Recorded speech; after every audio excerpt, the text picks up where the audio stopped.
The following presentation is brought to you by kmmedia.pro. Please visit kmmedia.pro for more information. Now stay right where you are as we present. Welcome to Positive Talk Radio, evolving ideas, one conversation at a time. Great guests, dynamic stories and interviews, plus new thoughts on a wide range of topics and concepts. I hope that you'll hang with me, Kevin McDonald, my friends, and of course, you.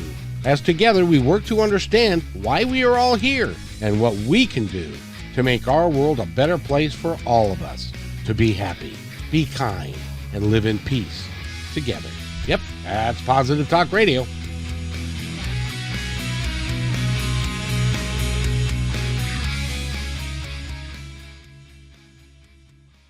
Episode of Positive Talk Radio. I am so glad that you are here because we're going to have an excellent episode today.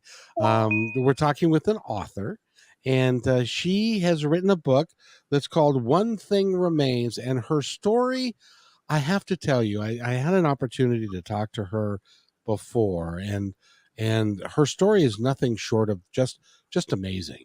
And it's worth buying the book and to look at it, and we'll reference her website and stuff as we go along. But Shannon L. Carroll is with us today. And Shannon, thank you for coming and doing this podcast. Well, thank you for having me. What an honor to share our story with you and the audience today. I will tell you, it is quite a story indeed. And it all began when you were living in a completely different place, had a completely different lifestyle.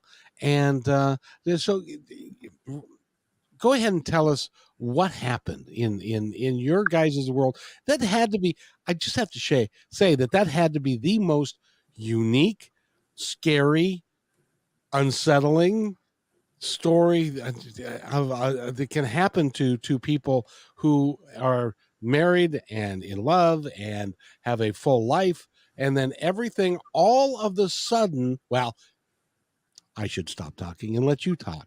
Tell us, Carol or Shannon, tell us your story. Yeah, this is not one of those stories that you wake up and think, oh boy, I hope that's my experience someday. In fact, it was never even on the radar. Turned our lives upside down. And I often say that what was an absolute nightmare to walk through has become the biggest gift we could have ever received. So the story goes like this. It was 2019, just a few short years ago. And we lived in Southern Indiana. We have 3 boys. They're now teenagers, 12, 13, and 19. My husband is a full-time pastor of our church in rural Southern Indiana. And we homeschooled the 2 younger boys. We lived on a significant acreage, and we were attempting to homestead, which people ask, what in the world is homesteading? It's where our goal and our value at the time was to be completely self-sufficient, not necessarily off the grid, but to be able to grow our own food, have our own water source. So we had chickens, we had this massive organic garden, we had an orchard, we had a pond. We had a lot to take care of at the homestead. It's a lot of work. In addition to the jobs, I'm self-employed. I run a network marketing essential oil business that has replaced my income as a registered nurse. So life is just busy. I mean, all of our lives are busy, right? That is the American standard life. We kind of wear busyness as a badge of honor. But we had some warning signs that what we were doing was too much. Warning signs such as my husband, David, who's a healthy guy, but he started having more episodes of chest pain. And he started needing to sleep a lot.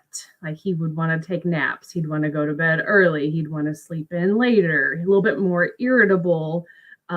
Just warning signs that something was wrong. And we said several times to each other, we're probably doing too much, but we never took anything off the table.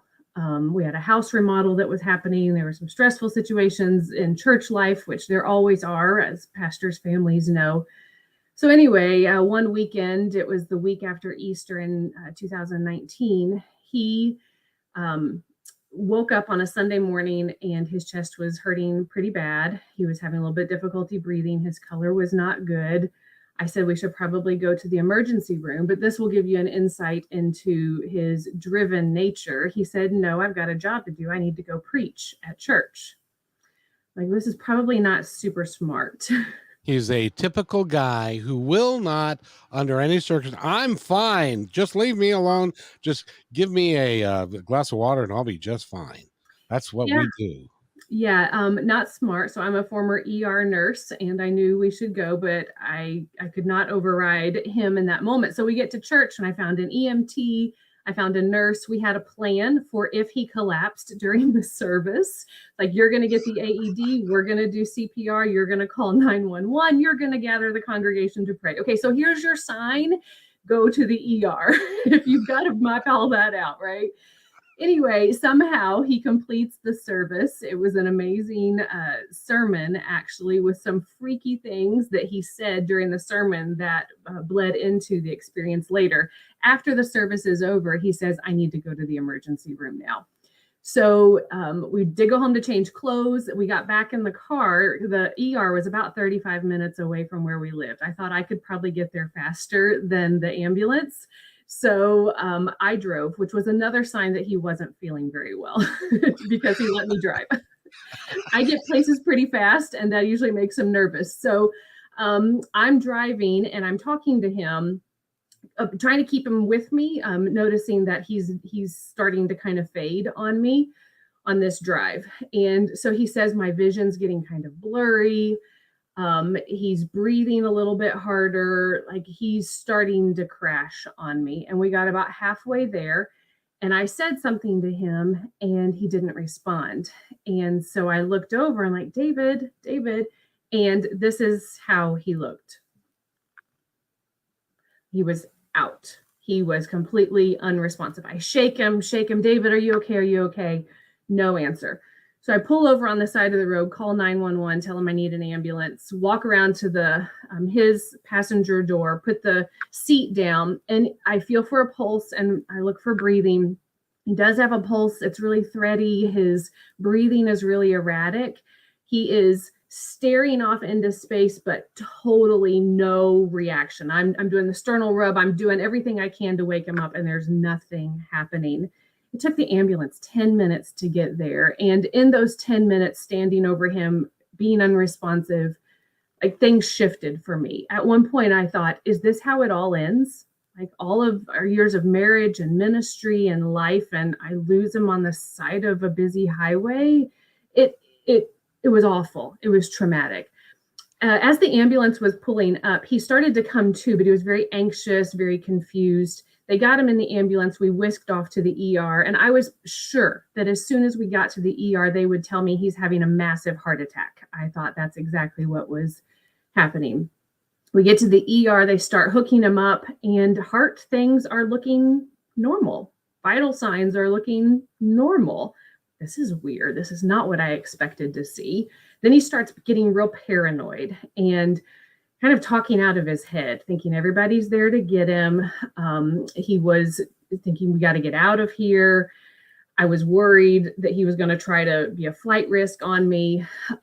He was confused about the oxygen monitor on his finger. I mean, just really paranoid. This is strange. This is not normal behavior for a heart attack. So they whisked him off to a CAT scan to check his brain, because they thought maybe we've got a stroke or we have a seizure, or there's something that's happening in his brain because he's talking so out of his head. That came back normal. He takes a nap, he wakes up, he's calm, he's not paranoid anymore. But we realize in that moment he had amnesia. I think I started to figure it out when he was saying he insisted that he still worked at that hospital as an IT engineer, and he hadn't worked there in about 7 years. He was like, I do work here and I've got to get back to my job. I said, "You don't work here." He said, "Yes, I do." And he named his boss. And so finally I decided to play along with it. I was like, "I've already talked to your boss. They've given you the day off. You can just rest. You're in the ER." So then I'm texting my family updates on my phone, and he says, "What is that?" And I said, "It's my iPhone. I'm texting our family." He goes, "iPhone? That doesn't look anything like a BlackBerry." Oh my. Raspberry. Okay, we are back in the dark ages here. So then I started using my nurse questions, like, do you know what year it is? No, he didn't know what year it was. Said, do you remember the businessman Donald Trump? He said, yeah, I remember him. I said, well, he's the president of the United States. He goes, no way, get out of town. Yes way. There are a I lot of people who have that reaction that didn't even have amnesia. But that's a story for oh, another time. yes, another time. He asked me what I did. He thought I was still working in the hospital. I said, no, I'm actually selling essential oils. You're doing what? I'm the pastor of a church, he says. What's the name of the church? I mean, just, it was like, what in the world is happening? So they kept us in the hospital for 3 days to run every test under the sun on his brain, on his heart, his labs, every scan imaginable, thinking his memories were going to pop back in at any time. And they did not during the hospital stay. And so the professionals said, well, we've read about things like this, but we've never seen amnesia that happened where there wasn't a trauma, like there wasn't an injury to the head. You'll have a car crash and then you'll have short-term memory loss. This was just like, it just happened. And so they said most likely the amnesia was caused from years of cumulative stress. Said stress probably shut his brain down and said, we've had enough. So they said, go home, relax, live your life, and your memories may come back in a day, a week, a year, or never. Have a nice day. So that was our hospital experience in our first few days with amnesia. Well, a couple things. First of all, that must have been the longest 10 minutes of your life as you were waiting for the ambulance to arrive and trying to work with him to bring him around. That would be horrific. That would It but was, and the other thing, thank God you're a registered nurse. If you were not and did not know how to help him, you would have been even farther down the rabbit hole than anything else. So congratulations to you for that, and good fortune as well yes. for him to Well, to have you with him. God knows what he's doing. I got the recording of the EMS call. The EMS person, the dispatcher, stayed on the phone with me for the whole 10 minutes, and he got a lot of my prayers. He got to hear a lot of my prayers on the other side, or my screams.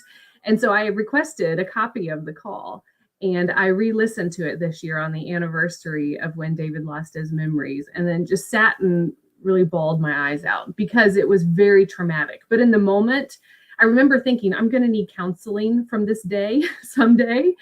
But you're just going through the motions in the moment. But yes, it was very traumatic.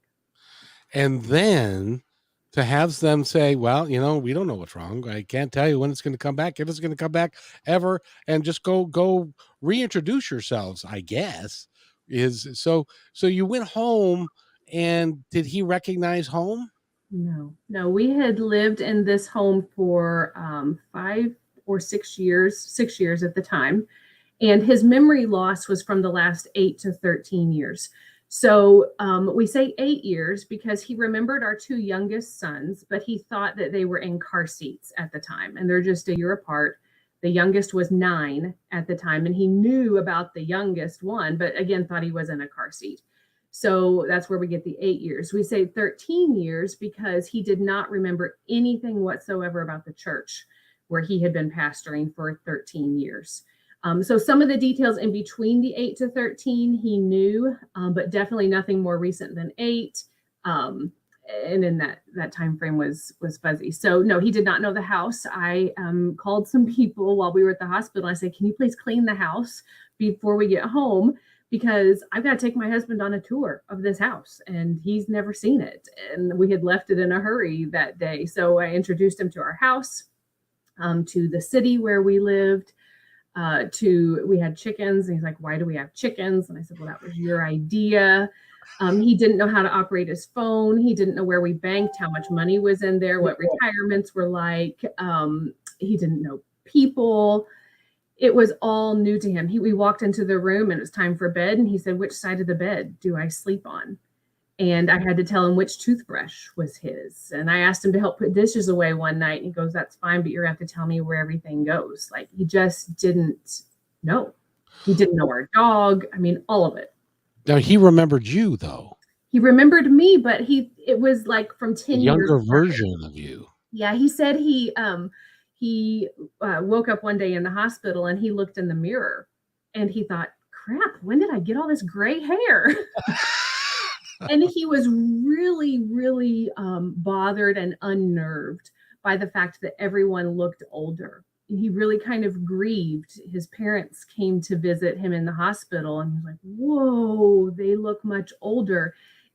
When our sons came to visit him in the hospital, the oldest was 16, but he thought he was like 5, and the 16-year-old walks in with a full beard, and the others are 9 and 10. And he said after they left, he just sat and cried and thought, "I've missed their life.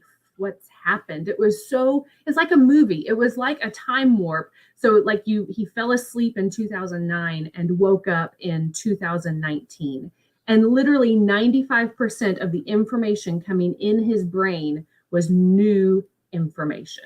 It's like that old fairy tale Rip Van Winkle, where he fell asleep and he woke up a bunch of years later, and it was like, this is kind of weird. But Yes. and technology had changed so much in that 8-year period. It must have really been unsettling for him, as far as all the changes, and even driving a car would have been different. Everything was different. He picked up on the technology pretty quickly and he used it to his advantage. So, like, he wanted to get caught up on history. So he said he went to Google, figured out what Google was and how to figure it out. And he would type in US events from 2009. And he would find what he had remembered, the latest thing he had remembered, and then he'd move on to 2010, 2011. He missed all the Obama years. There's so much in culture that he totally just missed. I was going to ask you about that, because it's like, wait a minute, we have a black president. Because he was the first one, and of course then Mr. Trump, who was the first businessman. Never mind, but everything would have been such a So different. monumental task to reacquaint yourself with that. Now, did he remember the kids? He remembered the kids' names, but the one with the beard must have been shocking. Very shocking and very unsettling. I think that's a good word. Yet, looking back, so I didn't realize until afterwards how much he had been going through internally. He didn't realize at the time how much I was going through internally. It wasn't really till we wrote the book that we started to understand where the other person was coming from. We were just surviving in the moment. But he was so peaceful and so grounded during almost, not every day, but almost the entire experience. And it just, I've heard that when you go through suffering, the true you comes out. And his faith was very strong. He was very grounded, very peaceful. That was a real testimony to me of his character in the midst of it all. And he said at one point, he goes, "I don't know why this is happening to me. This is a crazy, bizarre thing." He said, "But if it helps one person, then so be it. God, bring it on, whatever you need to do in me." He was very surrendered. That takes a great deal of courage all by itself. It does. And so, through now, how long was his memory totally compromised, or did it come back in bits and pieces and stuff? Or did he wake up one day and say, "I'm back"? Really bizarre. So it was a 26-day trial that we walked through. And in that 26 days, I think there were 5 random memories from that blocked out time period that resurfaced. They were really, really random memories. For example, he went to the church. He met people. He saw things that we showed him pictures trying to jog his memory. And he described it as someone had taken an ice cream scoop and just literally scooped them out. They were gone. They were under lock and key. But a few times a memory would resurface. So we had a gentleman there fixing our dishwasher. And this is the house that David had not remembered being in. And while the guy's fixing the dishwasher, David says, "Oh, yeah, I remember when you came last time and there was such and such that happened." We're like, "What? You remembered that? That's in the blacked out." And he would go, "Oh, I just remembered something."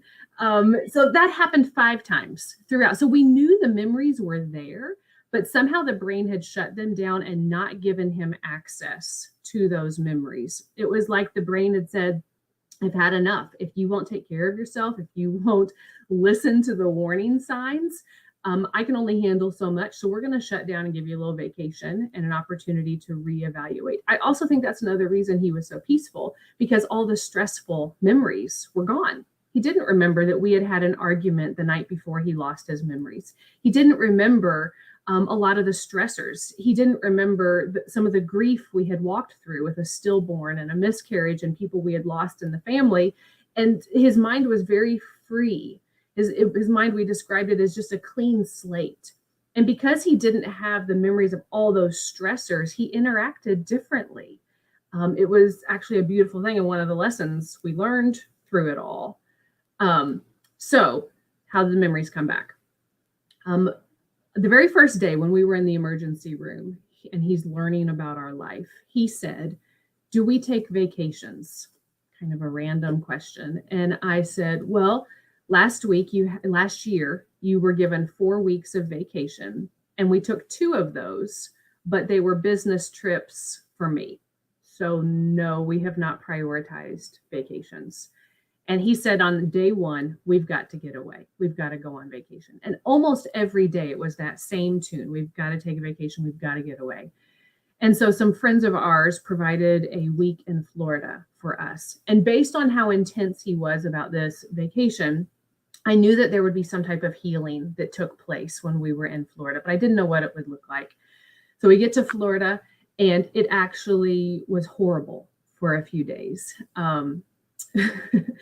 We had gone, several of us had gone gluten-free in those 10 years. I was using essential oils. We were using all natural products. And that was very different for him. One night, someone served us quinoa. They brought us quinoa. And he's like, "I don't care what you tell me. I will not believe you if you said I ever liked this stuff. I don't like it. I will never like it. You can't convince me of it otherwise. I'm going out for a cheeseburger." So like all these changes were so different. We ended up having an argument in the gas station store, the convenience store in Florida, because he wanted to buy real sunscreen. And I was like, "But real sunscreen can cause cancer. And so I want to use my natural version over here." And he goes, "I don't like your natural version." And I'm like, "Well, I don't like cancer." And so we had this back and forth. And finally he says to me, he goes, "I don't know who you are anymore."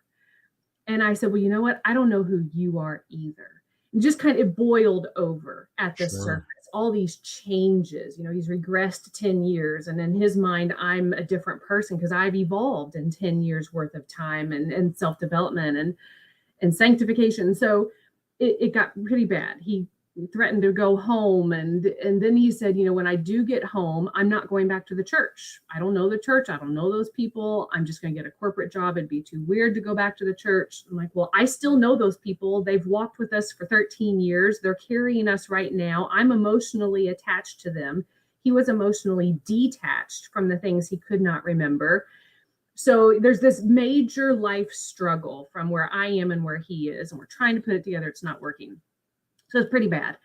And then the morning before we were to come home, I was like, this trip it's been hard. And he got up early to have his quiet time, read his Bible, watch the sun come up. And after he finished, he was sitting out on the balcony of our condo, and he closed his Bible and he stood up. And he said that his vision went black. He described it as if when you stand up too fast and you get kind of dizzy and a little disoriented, that's what happened. But it lingered. And so he grabbed a hold of the balcony rail and he thought, "Great, am I going blind now too?" And he stood there. He said it felt like forever. It was probably a few seconds. And then he's a very logical, practical guy. So this is very bizarre for him to experience and to say. So as he's standing there in total blackness in 7 a.m. in Florida, it's not black outside, but he was in darkness. So this tingling sensation, he described it as when you hit your funny bone and it tingles, but way more intense, started at his head, went all the way through his body, out his toes. And when it left his body, his vision came back. And he realized in that moment he was thinking about the church. All of his memories were back in an instant. His brain was full of memories. He runs into where I am. I'm still sitting in bed looking on my phone, and he goes, Shannon! I'll never forget his eyes, so big. Shannon, my memories are back. And I said, are you kidding me? He goes, why would I kid about something like that? He goes, ask me a question. Ask me a question. Test me. Test me. And I said, I can't think of anything to ask you. He goes, you're not helping me. Ask a question. So I finally thought of something that we hadn't talked about during those 26 days. And I asked him who so and so was. And he told me exactly who this person was. And then we're like, they're back. And we stood there and we bawled like babies that his memories were back. They had returned in an instant. It was nothing short of a miracle. When God decided it was time, we'd learned our lessons, his brain had had the break it needed to have. There's no other way to describe it except it was a miracle, and his memories were back. And they've been back to this day. And you got your man back. I got him back. Only, and we're going to talk about this in a minute, only better. But before we go there, I wanted to, first of all, I wanted to congratulate you and to thank you for the woman that you are, because so many people would say, I don't know who the hell you are anymore. I'm leaving. And you did not. And you dealt with it as best you could and tried to be patient. There are limits, but you tried to be as patient as you could, as much as you could. And that helped him through it to a great degree. And God gave me grace as well to be right there for him. I did not let him out of my sight. I was his Google, his 24/7 historian on every part of life. And we were pretty inseparable during that time, even though we're both walking through completely different experiences from each end of the spectrum. Exactly. Now, so that moment must have been just huge when his memories came back and you recognized that he was again the man that he left a month before. Mm-hmm. And I agree with you. It was by, his brain shut down. It was a major message that life could not continue the way it was. And so therefore major changes had to happen. And I think the divine was involved. That no question about it, because the energy that came through him came through his head and all through his body, and it was a great healing. And the doctors to this day, I'm sure they're like, I don't know what happened. I don't know how that happened. Right? So have they come up with any kind of a conclusion or reason or how? No, and you know what? We never went back to see anybody about it. We're I like, don't blame you. we have our miracle. And I had done so much research during those 26 days on brain health. I actually developed a brain breakthrough protocol, which is on our website at shannonlcarroll.com, and learned what to do to help the brain and help memory and focus and concentration. I had never thought about the brain before. And in my training as a nurse, that had never been something that we really talked about. It was just always there. It just always operated. And I didn't realize it's actually a pretty fragile part of our body that needs attention. So I think I learned more than the medical providers that were helping us at the time. And I think because of the life lessons that we've learned, I am very confident that it's not going to happen again. We've learned our lessons. We put measures in place to protect our brain and our health and our sanity. So I feel pretty confident about that. So he's back. The memories are back. Mm-hmm. You're back. You fly home. You sit down on the couch. You talk to the kids, and they're all excited that he's back. And it's like he's been on vacation for a month or out traveling someplace, and he came, or in the military, and he came home, and and the kids recognized him for who he is, and stuff. And he did the same with them and stuff. And then you sat down and you said, well, you're back, but we don't want this to happen again. So we need to make some changes in our lifestyle. Or did you say that? We had the conversations all the way through it. So I mentioned that he was emotionally detached from what he didn't remember. So he actually had a very critical eye on our life and our lifestyle while he had amnesia. So let me give you an example of this emotional detachment. Early on, I was giving him a tour of the house and his house. And I said, we walked in the bathroom and he said, "Hey, your water heater is leaking. You'd better call your plumber." Okay, so there was no ownership with this water heater. It was not his house. He had never seen the house before. He didn't remember it. So it's all related to me. So I responded and I said, "Well, that is our water heater, and our plumber's number is in your phone." So he had that battle all of the time, right? He's like, "Why are we on a homestead? Why was I worship pastor and senior pastor? Why are you on your phone all the time? Why are we so busy? Why are our kids looking at screens so much? Why is this way? Why is that way?" So he had like this outsider's perspective on our life and was constantly asking questions about why we lived our life. And I was constantly explaining, well, this is why. This is why we made this decision. This is why we made this decision. And he was saying, it's too much. It's just too much. All of it's too much. So that had been a part of the whole thing. It wasn't just like we sat down and evaluated brand new once his memories came back. We had been evaluating through this whole process. But then he remembered prior to amnesia. He remembered everything that happened during amnesia, and then everything from the point where all of his memories came back. And honestly, it took about 2 to 3 months for him to recover once his memories were back.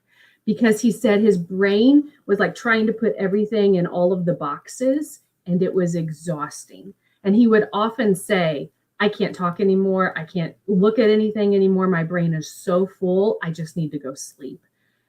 So the church was so gracious to give us another 2 months off where he could really just process and recoup and relax. We've been almost running on adrenaline for that first month, and we needed a couple of months to recover. So in those 2 to 3 months, we made a lot of our decisions together over time.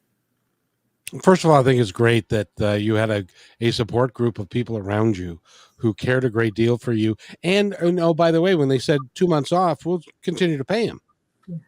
Yeah. and Yes. and to keep you whole, and everybody in the congregation, I imagine, made that decision together that Yeah. we're going to support our brother, and we're going Mhm. to support that family through this. And that's what that's where we all should be together, Mhm. Yes. rather than divisiveness and I hate this. And if we could all understand that, that is the essence of being human, Mhm. of being together and working together, and loving each other and Mhm. supporting each other. If we could just, okay, I digress. I'm sorry, but No, it's a good point. Let me just jump in real quick, Kevin, to say that there were 5 life-changing lessons that we learned, and that was one of the lessons, is that community is a gift from God. And we could not have gone through this without our community literally carrying us and supporting us. And that was one of the things David noticed as he looked back on history for the 10 to 12 years he had missed. He's like, there's an agenda to divide us as a country and as a nation. And this agenda, he said, why is no one speaking out against it? Like, he could see this progression in our culture towards isolation and division being pushed as he looked back through it all. So, community is such a gift. Isolation is the enemy of community, and that ability to thrive. I couldn't agree more. And I'm glad you put that in the book. By the way, the name of the book is One Thing Remains, and it's right there. I wanted to ask you, what was the one thing that remained? So there is one thing David did not forget. Now you have to remember he was a worship pastor at our church, and we would play songs on the radio that he had loved, like as we're driving in the car and during amnesia, and he'd be like, "Ugh, that song is awful. Like, take me back 10, 20 years. Like, you loved that song just 2 weeks ago." So he didn't remember songs. He didn't remember that he had watched the Avengers that had just come out with the boys, They enjoyed showing it to him and being able to give all the spoiler alerts to him. He did not know anything about pop culture and life and books. He had been a pastor, obviously, and so he looked at his Bible, but he didn't remember the actual Bible. He didn't remember his pulpit. Like, it's just gone. The one thing that remained so wild was his knowledge of the Bible. So there was one day I was praying, and I was praying out loud, and I quoted a Bible verse. And when I got done, he said, that's not how that verse goes. And I was used to being right. I was right for 26 days. I was the historian. I was like, yes, that is how that goes. He said, no, it's not. I said, yes, it is. He goes, Google it. That was, Google it, Google it. So I Googled it, and sure enough, he was right. And so he didn't remember the hours of studying God's word, of studying the Bible, but the content of all of it was very much at the top of mind. You know, he had grown a lot spiritually in 10 to 12 years. He was not, in 2019, he was not the same man as he had been in 2009 and 2010. Yet when it came to his character, his spirituality, his values, his understanding of God and his word, all of that was present day David. When he talked about his faith, when he talked about God, he was present day David. It was such a contrast to when he would talk about history and music and life. So bizarre to me, but there is a verse, you know, I'm going to talk from my faith perspective, and it's just where I'm coming from. There's a verse in the Bible that says that the Bible is living and it's active and it's sharper than a two-edged sword. And I witnessed that in front of me, that somehow when we study this book of truth, it doesn't just land in our brain, but it settles into a place of us, into our soul, a place of us that is supernatural, and nothing can take that away. And I got to witness that before my very eyes. So the book, one thing remains, spoiler alert, that is the one thing that remained. That's pretty incredible when you think about it. But at the same time, it's not, because that faith, and this is for everybody. And I don't care if you're spiritual, if you're religious, or anywhere in between. Your faith in what you truly deeply believe in, and at your core, will always remain, as long as it's positive and it's good, and it can be powerful. And in his world, it was the Bible, and it was the Bible passages. I'm sure the New Testament made a great deal to him, and what Jesus said, and that's, you know, so all of those things, it makes perfect sense to me.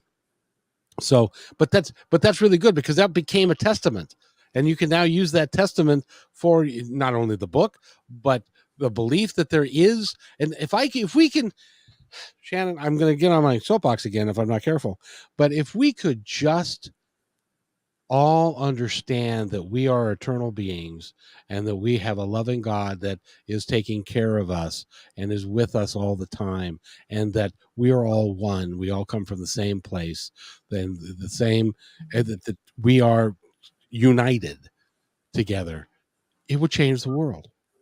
And you have got a loving, great example of how that can actually play out in somebody's life. Yeah, I witnessed right in front of me that there is a difference between our memories, which our memories are so powerful and they absolutely affect everything we say and we do, and every interaction is based on memories. They're so valuable. And when they're missing, you don't realize. It's amazing. We take them for granted, honestly. But there's our memories, but then there's also a different part of us that is spiritual and supernatural, and as you said, eternal. And so witnessing that separation almost of the different parts of us as it came out of his life renewed my faith, and it made me even more eager to seek after and search those things that are eternal. And, you know, congratulations, because I know that after all this was done, didn't you take it upon yourselves to downsize a little bit? That is the understatement of the century. Yes, we realized that we were doing too much. And we realized that our values had become wrapped up in our identity. We had become known as homesteaders, as pastor, as homeschool mom, and those different roles we had adopted as our identity, which is why we were never able to give them up. We knew it was too much. We knew we were trying to tackle too much in life, but our identity was so attached that we couldn't separate it until he had this outside view and he didn't have any attachment to it. He's like, that's got to go and that's got to go and that's got to go.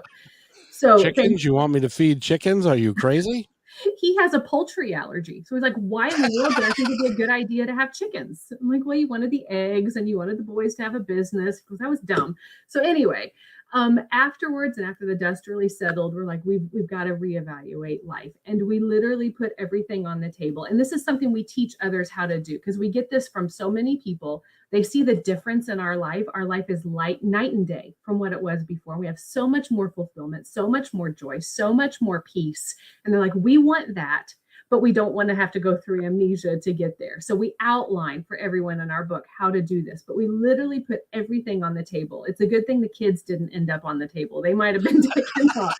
So we evaluate everything. We're like, we love our homestead. It's our value, but this can't happen anymore. So we sold the homestead, our dream property, and we moved to a neighborhood with 3/10 of an acre.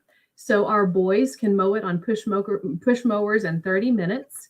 And we don't spend our life doing maintenance on our property. He can come home from work and it's like, oh, we get to actually enjoy the whole evening together. We can go and take a walk for a while and not have this massive to-do list that is always weighing on us. Pastoring and church life is already so stressful. We don't need to be adding more and more and more to it. So we took serious steps to downsize our life. We downsized our home by a couple thousand square feet. We got rid of a bunch of stuff. And we said, this is no longer the priority for us. The priority is our health, our marriage, our kids, and our faith. And beyond that, it doesn't make it on the table. So we prioritize sleep. Sleep is something that we learned as part of the brain breakthrough protocol that I talk about. Our brain needs sleep. His brain was craving sleep prior to amnesia. And I just nagged him, thought he was being lazy. But his brain was saying, I need to reset myself. That's when our brain resets itself. So now we go to bed early and we get up early. But if we need a nap in the afternoon, if we're just done, we take it. If we need to turn the to-do list over and just enjoy life, we go on vacations now. We prioritize our time and our money on vacations because we've got to have a break. We are hypersensitive to stress, and we do whatever we need to eliminate stress as much as possible. And this is an area where I see so many people stuck on the hamster wheel. And they might not have amnesia, but they've got ulcers and they've got insomnia and they have addictions and they have constant headaches and hormone disruptions and anger and just this sense of dissatisfaction with life. And that's one of our lessons. God did not intend for us to live this stressed out life. I'm sure that somewhere in the book, One Thing Remains, that you talk about balance. Yes. You have to balance everything that you do because you're not here just to be a slave to and you became a slave to the things that you owned and the reputation that you valued. And at the end of the day, you found out that none of that matters. I would say it's that balance naturally is a byproduct of determining your priorities. So we determined what are our priorities. And out of that, like we kept our priority list pretty small. And even now, when I start to feel overwhelmed or stressed, or I'm doing too much, or that I've got too many responsibilities, David will say, wait, what is the priority here? And here's another point. What's the priority in this season of your life? Maybe homesteading was good for a couple of years, but that doesn't have to carry over into every single season. And we tend to do that. We take on a hobby, we take on an interest, we volunteer, And we just keep doing it and adding everything on top of that. We aren't meant to do everything all the time. And there are seasons of life. And I have to remember I'm in a season of life with teenage sons. That needs to be the bulk of my priority and my time. And I have to say no to other things. I got myself out of a lot of church committees, out of a lot of church responsibilities, out of friend dates and coffee chats, all good, awesome things. It's not what the priority is in this season. I was a traveling salesman.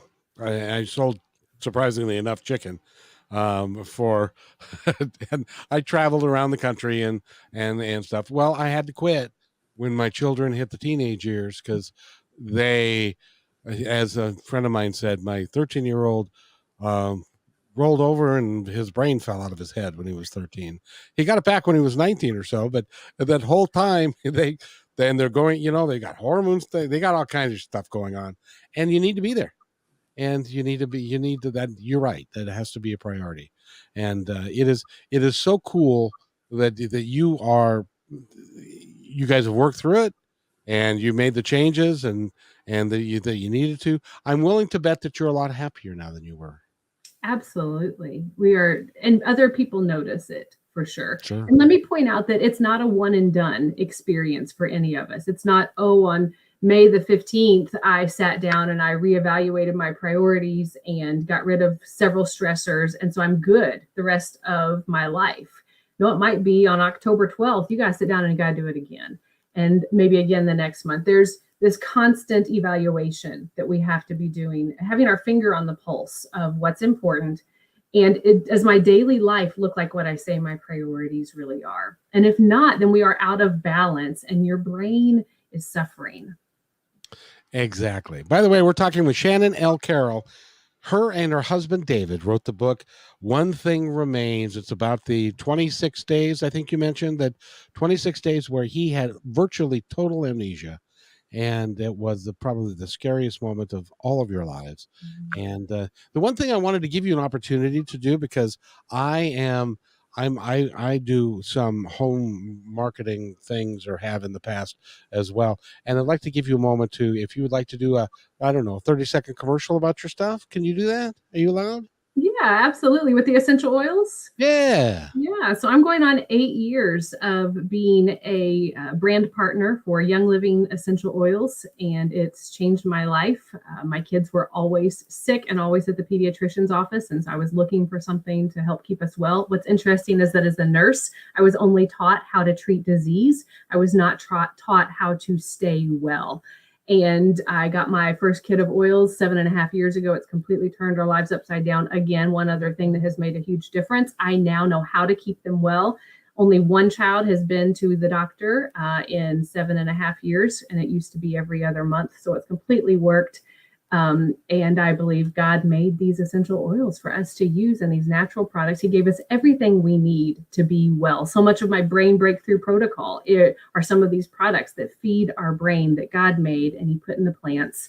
And so it is my joy to help others be well on whatever their personal wellness journey is. I put customized wellness plans together for people and walk them through how to be well the right way, in what I believe is just a transformation. I love the thought of transformation, and we can have transformation in our wellness. Nobody has to be stuck where they are in their health, in their situation, in their life. There is hope.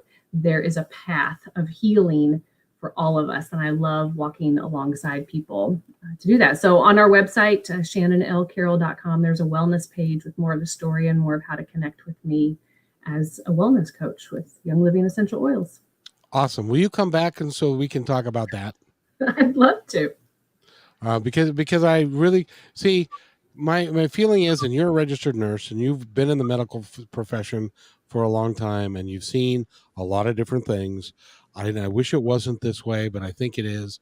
That wellness is not necessarily a priority because there's no money in it. Follow the money. I have learned to question everything that I once thought was truth, and that the powers that be had my best wellness interest in mind, and that is not true. But there is a movement of those who have discovered some wellness principles, and it's changing people's lives. And it feels so freeing to get out of the system.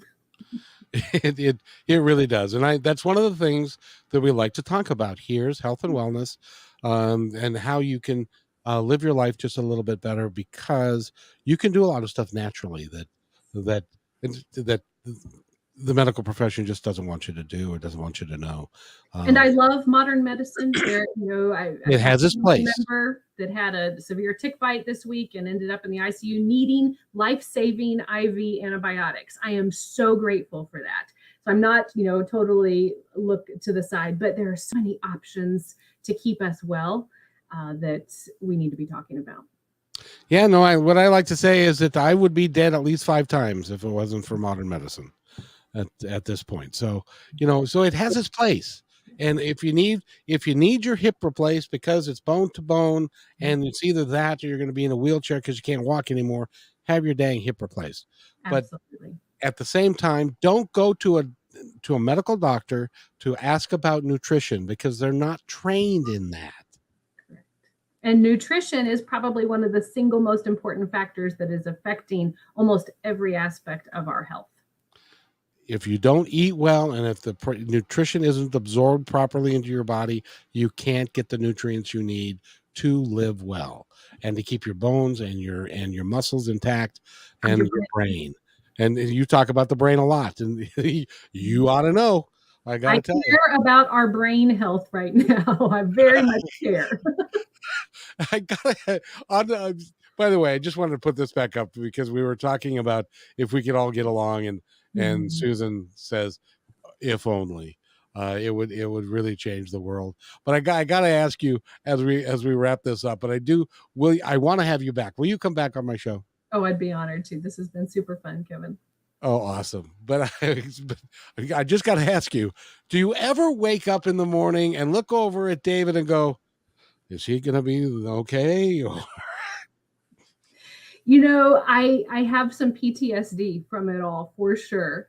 And when I start seeing him get stressed, I become overprotective of him. And it's like, don't go there. And we had an experience, I don't even remember what it was. And he said, why are you reacting so much about this? And I said, because I don't want to walk through what we went through before. And I want to help protect you. And he said, I think I'm going to be okay. And he told me why things were different in this scenario than before and helped coach me through it. But when I thought I was losing him on the side of the road, things changed for me. And I am so grateful to have him back. And our marriage looks nothing like before. It's a fun chapter in the book about how this affected our marriage specifically, and the clean slate that he had. So I hope some others will grab the book and go read that chapter. It's pretty interesting. But yes, life is different. Looks nothing like what it was before. The name of the book is, of course, One Thing Remains. It's a beautiful book, and you're a beautiful soul, and I'm glad that you and David and your family that you have survived all this, because you were at the brink of the worst of it, and it came back. And I'm just heartsick by so many people that happens to, and they lose their loved one right before them, and that makes it so hard for people, and the grief that they go through, and all of those things. So, but it has been an absolute honor to talk to you. You are genuinely one of the good ones. This was such a bizarre story that we couldn't keep it to ourselves. And we figured no one hears of someone walking through stress-induced amnesia and what that is actually like on a day-to-day basis, that it would be selfish to keep it to ourselves, which is why we went through the process of writing the book and sharing our story in hopes that some others can find some of the transformation that we experienced without having to lose their mind in the process. I believe that every experience that we have in life is designed to help us live the next part of our life and to share those experiences with others. So I applaud you for that. Even though you have to let them into your house and into all reaches of your relationship in your life, I applaud you for having the courage to do that. It's worth it. If you can save, my philosophy is, if this show can change one life by the people that I have on, then everything is worth it. and the show will be as big as they decide or God decides it's going to be, and that's going to be that. And I'm not going to worry about that. My job is to just do terrific interviews like I've just done with you, because it is so valuable to people to hear. Thank you for your mission and your calling and for the opportunity to share. It's been an honor. And I thank you very much again. Shannon L. Carroll. Go to shannonlcarroll.com and you can find out more about the book, which is One Thing Remains, her oils, all about them. And I really encourage you to do that. And she's going to come back on the show. I want to book you on KKNW. So we'll talk about that. But hold on just 1 second and I'll be right back. Hey, thanks for enjoying this episode all the way to the end. Please give us a like and subscribe to this channel. This has been a production of PositiveTalkRadio.net. Please visit our website, oddly named PositiveTalkRadio.net, for more details about us and our mission, which is to provide great positive programming designed to inspire us all. I'm Kevin McDonald, and I'm proud of these shows, and I truly hope that you'll like them and share them with friends and family. So on behalf of our entire team, remember, be kind to one another, because each other's all we got.